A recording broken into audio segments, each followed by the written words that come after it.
Hey Emily. Yeah, I'm in a sweater. It's cold. Okay, so my week was kind of uneventful. Again. Hopefully you had some more fun with your week. Last night my family went outside to watch those meteors. The Perseid or whatever they're called. I don't know. They were pretty, but my family was a little disappointed because there weren't many of them and it was supposed to be like intense. But there were enough, and I just thought the entire thing was so beautiful, just lying down and looking at the stars. I don't know. I'm just that way, I guess. We actually spent a little over an hour out there, and it didn't even feel like it. It was crazy. So, more information you probably don't really need to hear, but I'm gonna tell you anyway, because I really have nothing else to say. I stopped reading Jane Eyre. Actually, last week. Like, I'm no further than I was in my last video.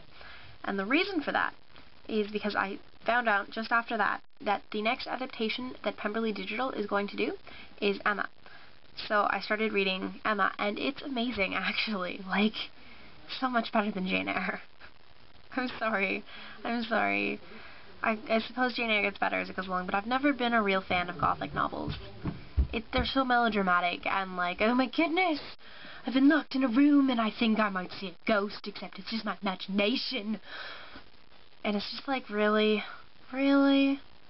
Yeah. I read Wuthering Heights, and it was just like that the entire time, and I didn't like any of the characters. And granted, I know the point of a novel is not to make you like the characters. The characters are there to prove a point, even if you don't like them. And I got that, and I understood in Great Gatsby when I read that. That's what it was, and I got the point of the characters, but in Wuthering Heights there seemed to be no point at all. And maybe I'm just missing it, but I don't know. It went over my head if there was a point. Might have just been because I don't like Gothic novels and all that melodrama. But Emma is amazing. Like, it's so good. She's so funny, and I cannot wait to see how they modernize it, because it will be great. Just from what I'm reading already. Oh man. But I've kind of been wondering, like, curious about Lonely Girl 15 for quite a while now. And I'm just like, I want to know what this is about. And I'm like, I should check this thing out. And it's actually really addicting. I actually tried to get into this series like a year or two ago. And I went to the channel and I looked at the first video and it was really weird. Like, the first video or two were just weird. Like, they weren't even vlogs, they were just one of those weird gimmicky videos, and I was like, okay, do I want to watch this show? Probably not. But I kept hearing references to it, and I'm like, okay, well, Maxwell Glick is in it, so let's try that. So anyway, out of sheer boredom and still a lot of curiosity on this show, I went back on Friday night, and I watched the first couple actual vlogs, and it was really good, actually. Like, the acting is amazing. Oh my goodness, I can see why they thought that these would be real people. It starts off and it's really kind of like adorable and dorky and teen angsty, and it's just great.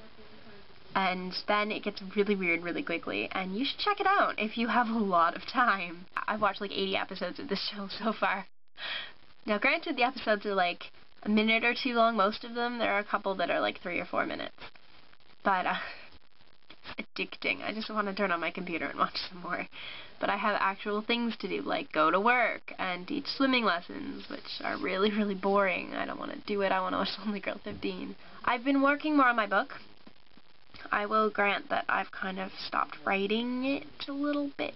I mean, it's still going on in the back of my head, but I haven't actually written anything new down, and that's because I've been typing up what I have written. As you will know, one of my weird idiosyncrasies is that I prefer to write things down on the paper instead of typing. I don't know why, but my thoughts flow better if I'm writing it by hand than if I'm typing it on the computer. But I will call you, I promise. Bye, Emily.